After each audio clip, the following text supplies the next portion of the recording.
40 రోజుల ఉపవాస కూడికలు, రాత్రిపూట ఆరాధన. Jacob pastor.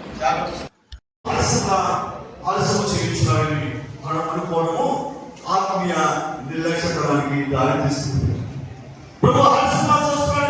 అనుకోవడం అనేది ఆత్మీయ నిర్లక్ష్యానికి దారి తీస్తుంది.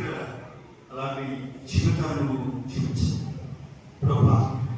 నీవు నా కోసం రాబోతున్నావు లోకానికి. నువ్వు నా కోసం రాబోతున్నావు. ఏ గడిలో వస్తున్నావు ప్రభా, ఏ నిమిషం వస్తున్నావు ప్రభా, ఏ సమయం వస్తున్నావు కనుక నేను సిద్ధమవడానికి నీకు నాకు చూపించు ప్రభు అని ప్రభుత్వం ప్రార్థన చేసిన వారిగా కనిపెట్టుకునే వారిగా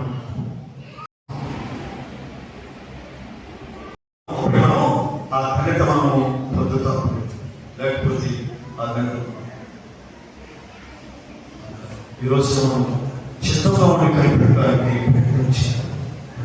ప్రభుత్వ సభ్యులు సేవలో కనిపెట్టుకుంటూ ప్రార్థించి ఈరోజు దేవుడు పరిచయంలో సేవలో నువ్వు కనిపెట్టుకుంటూ ఉన్నట్టు నువ్వు పరిశుభ్ర జీవితాన్ని జీవించిన వాడే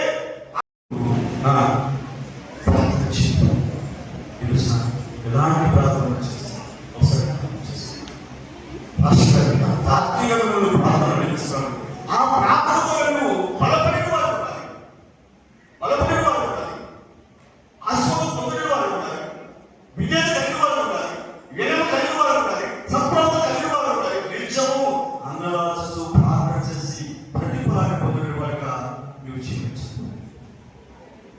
ఈరోజున ఎట్టి జీవితాలను చూస్తున్నాం సార్.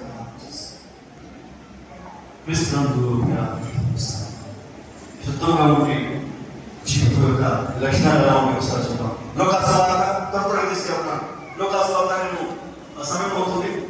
లోకాస్వార్త 21వ అధ్యాయం, లోకాస్వార్త 21వ అధ్యాయం 36వ వచనం ఒకసారి చూద్దాం. కాబట్టి మీరు జరగబోవు వీటి నెలను తప్పించుకొని మనుష్య కుమారుని యొక్క నిలబెట్టుటకు శక్తి గలవాడు ఎల్లప్పుడూ ప్రార్థన చేయొచ్చు. ఎరుకుగా ఉండని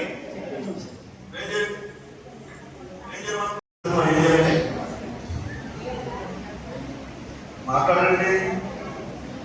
మన ఇంటికి దొంగ వచ్చినటువంటి దొంగ వచ్చినప్పుడు బాగా కాకినాడగా కొట్టుకుంటూ నిద్రపోతూ ఉన్నా ఎలా ఉండాలి మనం? ఏంటది? మెరుగుగా ఉండాలి. దొంగ ఏ గడిలో వస్తారో తెలియదు యజమానికి, ఏ నిమిషం వస్తారో తెలియదు, ఏ సమయం వస్తారో తెలియదు. కనుక యజమానులు మెరుగుగా ఉండి కనిపెట్టుకుంటూ ఎదురు చూడాలి. ఈ రోజున ప్రభు మనకి రాబోతున్నారు. మనం చూస్తున్నాం. రాకజనాల దగ్గరికి వచ్చేసాయి, రాకజనాల దగ్గరికి వచ్చేసాయి. అనేక దిగ్బంధులు జరుగుతున్నాయి, అనేక గవర్నమెంట్ మరణాలను చూస్తున్నాం. కానీ మనలో మార్పు లేదు. మనలో మార్పు లేదు. మన జీవితానికి ఏం కావాలి? మార్పు కావాలి. మార్పు. ఈరోజు ఎంతమంది మనం మార్పు కలిగి చూస్తున్నాం. ఒక మాట నేను అడుగుతున్నాను. పశ్చాత్తాపం అండి. దాతోని మాట సమాధానం కొత్తగా నా సమయం మీరు మన సమయానికి మీరు చూసుకోవాలి. పశ్చాత్తాపం అంటే ఎవరెవరు పాస్టర్కి సమయించారు తొక్కతో పరిస్థితి ముఖ్యాలను నీకు పరిపాలన ఒకసారి మన రాబోతు అంటారా? మాట్లాడండి. పశ్చాత్తాపం అనేది అనుకున్నాడు పురుషుల్లో. పశ్చాత్తాపం ఏంటండి? పశ్చాత్తాపం కప్పుగా ఇంకమ్మా పశ్చాత్తాపం అంటే కప్పుగా. ఈరోజు నీ పాపంలో కప్పబడాలంటే ప్రేమ పాపంలో కప్పును, ప్రేమ పాపంలో కప్పును. దేవుడికి ప్రేమ నీ పాపంలో కప్పడానికి అది సిద్ధంగా ఉండాలి. నువ్వు చేసిన దోషము కప్పడానికి సిద్ధంగా ఉన్నారు. నువ్వు చేసిన తప్పుడానికి కప్పడానికి సిద్ధంగా ఉన్నారు. నీ యొక్క అక్రమను కప్పడానికి కూడా సిద్ధంగా ఉన్నారు. అయితే మరి నీ సిద్ధపడ్డాను, నీ సిద్ధపడ్డాను. నేను పాపం చేశాను కదా, ఆయన చూసుకున్నాడు. ఆగిపోతున్నాను. ఈ పాపానికి ఒక రోజు వచ్చిందా ఉన్నదని విషయాన్ని జ్ఞాపకం చేసేస్తాను. శిక్ష భరించిన రోజులు రాబోతున్నాను. చాలా మరి క్రీస్తునందు ప్రార్థనతో నిండి వాక్యముతో మనం తలపడి పశ్చాత్తాపపు ప్రశ్నగా క్రీస్తునందు ఈ రోజున నువ్వెలా ఉన్నావు అందుకే మొదటి వ్యవహారం ముగించేస్తాను. 5 నిమిషాలు ముగించేస్తాను. మొదటి వ్యవహారం కొత్తగా మొదటి వ్యవహారం 9వ వచనం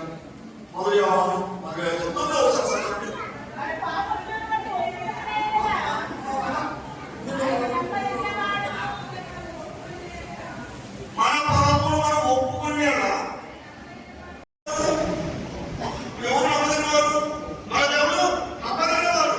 మన దేవుడు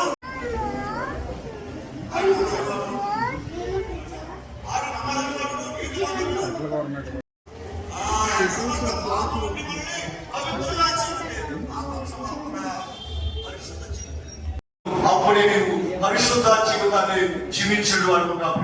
చాలా మేము పరిశుద్ధ జీవితాన్ని జీవించడు అనుకున్నావు. ఒక మాట